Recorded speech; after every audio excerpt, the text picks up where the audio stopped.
Well, good morning, my fine gardening friends. How the devil are you?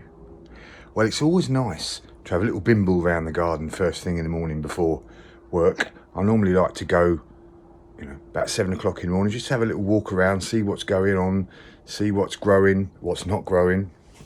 I'm in the greenhouse now, obviously. Tomatoes are growing absolutely magnificently. And as you can see here, I've got all sorts of things going. Some nice yellow tomatoes and some red tomatoes, some beautiful basil. Smells lovely. That's going to go into some nice pesto later, I think.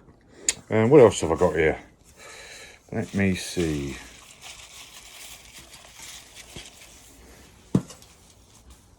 And some runner beans. Runner beans are coming 10 to the dozen now. Absolutely lovely.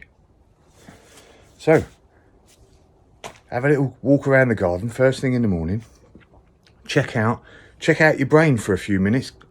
Get the different colours and greens in your sort of head.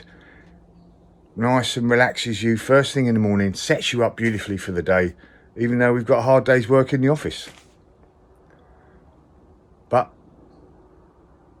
looking good in the greenhouse and looking good around the garden. Job's a good one.